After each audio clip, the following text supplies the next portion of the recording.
Peut-on être rentier avec des ETF S&P 500 et uniquement avec des ETF S&P 500?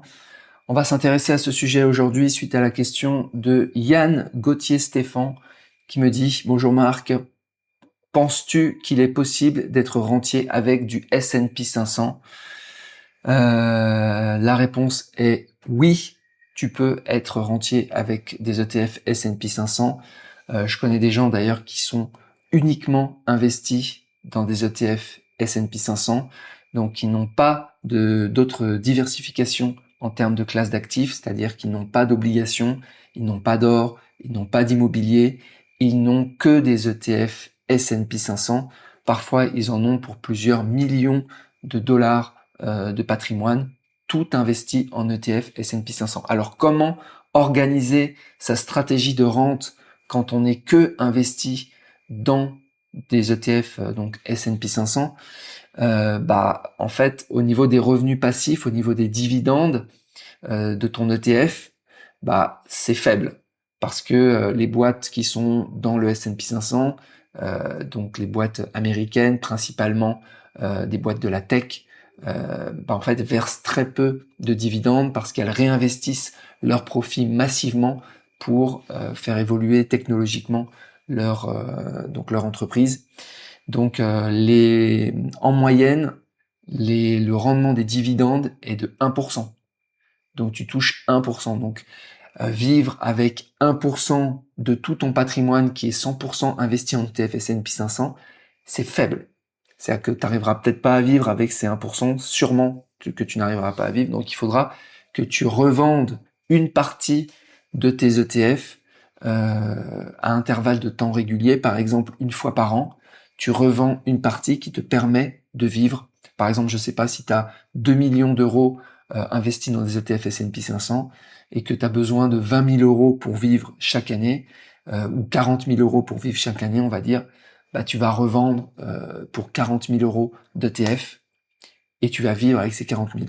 Et l'année suivante, tu vas encore revendre pour 40 000 euros d'ETF S&P 500.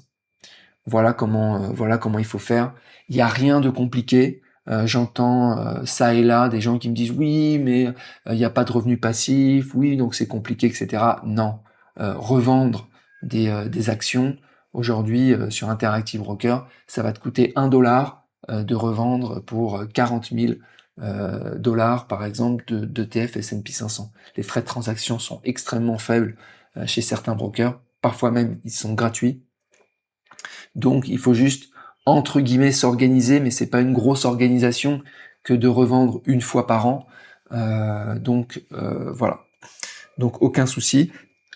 Reste quand même plein de questions que tu dois te poser.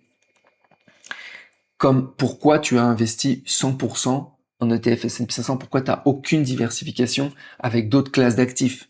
C'est surprenant. Faut pouvoir le justifier. Voilà, c'est pas une diversification académique. Un portefeuille équilibré, normalement, ne contient pas une seule classe d'actifs. C'est comme les mecs qui sont des foufous sur les cryptos et qui vont avoir 100% de leur patrimoine en Bitcoin. Faut pouvoir le justifier. Quand je dis faut pouvoir le justifier, c'est parce que il peut y avoir des gens qui ont une vraie conviction, une conviction forte sur quelque chose et qui se disent non, moi je diversifie pas parce que je prends pas d'obligations, parce que pour moi les pays sont tous en faillite, par exemple. Ils ont des dettes trop importantes. Je prends pas d'immobilier parce que c'est un vrai travail, c'est pas des revenus passifs, il y a des risques d'impayés, j'ai pas envie de me prendre la tête avec ça. Tu vois, faut pouvoir justifier. Je prends pas d'or parce qu'il n'y a pas de revenus et je pense que c'est pas que l'or ne va pas cartonner dans les années à venir, que c'est pas une valeur refuge, etc., etc. Faut pouvoir le justifier. Personnellement, moi, je suis pas du tout investi majoritairement en ETF S&P 500. J'ai une diversification qui est très large avec des actions, donc principalement des ETF S&P 500 et de l'Eurostoxx 50, quelques actions individuelles, pas mal d'immobilier. J'en ai encore pour 40% de mon patrimoine qui est en immobilier physique. J'ai des ETF or à plus de 10% de mon patrimoine, j'ai des obligations aussi, j'ai du monétaire, donc en fait je suis très diversifié. Après, sur la diversification ETF S&P 500, faut s'intéresser, si tu fais que du ETF S&P 500, faut diversifier au niveau des brokers, ne pas avoir qu'un courtier qui va potentiellement bloquer ton compte à un moment donné, on ne sait pas. Donc plusieurs courtiers, plusieurs zones géographiques. C'est-à-dire que les courtiers sont situés dans plusieurs zones géographiques, plusieurs sociétés de gestion d'actifs, des ETF S&P 500 chez BlackRock, chez Amundi, chez ce que tu veux, etc.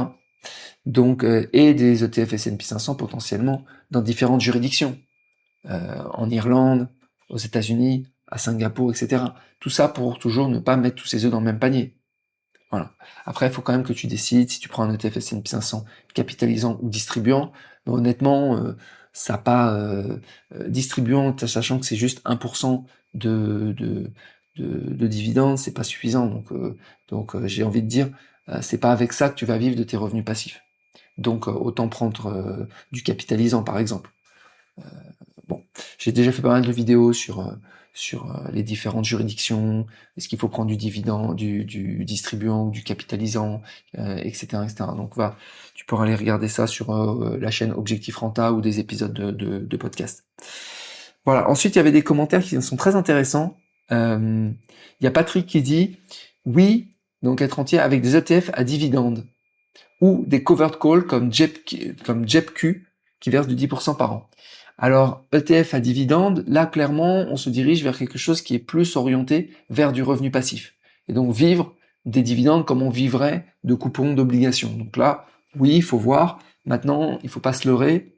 Quand on compare la performance globale des ETF à dividende avec des ETF Nasdaq purs ou des ETF S&P 500, bah en fait, on se rend compte que globalement, que ça soit si on prend en compte l'appréciation du capital et les dividendes versés, on se rend compte qu'un ETF à dividende à volatilité similaire ne va pas battre un ETF S&P 500, par exemple.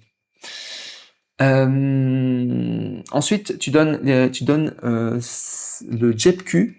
Alors, je suis allé voir JEPQ, donc c'est des fonds qui sont investis à 80% dans des actions réelles à faible volatilité. Okay, et 20% du fonds qui est consacré à des instruments structurés, donc des equity linked notes. Voilà, alors le mécanisme il est assez complexe. C'est un mécanisme, donc chaque mois le fonds, donc via les ELN, vend le droit d'acheter l'indice à un prix plus élevé que le cours actuel, donc c'est des options. Donc vente du contrat, les spéculateurs ou des fonds d'investissement paient une prime en cash immédiatement pour acquérir ces options, donc ces calls. L'encaissement, donc le fonds encaisse ce cash, et la redistribution, au lieu de réinvestir ces primes, l'ETF les convertit intégralement, convertit l'intégralité du cash collecté sous forme de dividendes mensuels distribués aux actionnaires. Voilà, alors il y a des avantages, il y a des inconvénients. Les avantages, effectivement, c'est qu'il peut y avoir des rendements, en tout cas l'illusion d'un rendement, parce que c'est pas un vrai rendement comme on aurait un loyer dans l'immobilier ou comme on aurait des coupons dans les obligations, comme on aurait des dividendes sur des actions qui versent des dividendes. Non, là c'est quelque chose qui est reconstitué, qui provient, c'est des primes qui sont reconstituées, qui te donnent l'illusion d'avoir un revenu passif. C'est, on pourrait dire, un revenu passif synthétique, artificiel. Okay, donc moi, ça me dérange beaucoup. De toute façon, dès que je vois des produits dérivés comme des options, pour moi, je passe mon chemin rapidement. Voilà, alors, quelle est la contrepartie d'avoir ces, entre guillemets, 8-10%, même s'il n'y a rien de garanti? C'est un plafonnement à la hausse. En échange de la prime mensuelle 8-10%, le fonds abandonne une potentielle hausse extrême du marché. Voilà, l'exposition à la baisse est intacte. Si le marché s'effondre de moins 30%, les 8-10% de cash amortissent un peu la baisse, mais le fonds baisse quand même lourdement. Et puis comme on a un ELN, donc un contrat qui est signé avec une contrepartie, on se retrouve avec un risque de contrepartie qu'on n'avait pas sur un ETF S&P 500 à réplication physique, où il n'y a pas de contrat avec une contrepartie. Voilà, donc moi clairement ça serait non pour tes covered call JEPQ, non merci.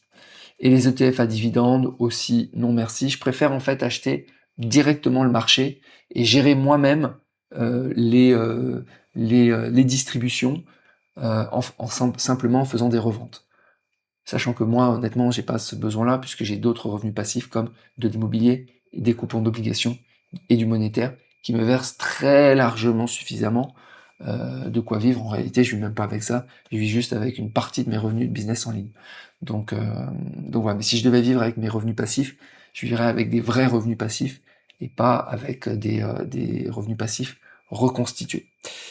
Ou bien si je faisais le choix d'être uniquement en ETF S&P 500 ou ETF, quand je dis S&P 500, hein, ça aurait pu être ETF Monde ou ETF Nasdaq. Pour moi, tout ça, c'est tellement corrélé à plus de 98% que c'est un peu la même chose. Donc, j'aurais revendu pour simplement vivre chaque année avec un montant de revente, aucun problème. Tu fais une vente par an, c'est pas la mort. Voilà, si vous avez un avis différent, vous mettez en commentaire sur le site marcblorsky.com, juste en dessous de l'épisode. Abonnez-vous au podcast. Vous avez aussi des contenus premium, des contenus en avance pour les membres. Vous avez aussi un club privé. Tout ça en étant simplement membre. Et vous pouvez venir sur le groupe public Telegram. On est plus de 3200 au rayon investissement pour échanger sur ces sujets. Je vous souhaite une très bonne journée. Je vous dis à bientôt. Ciao.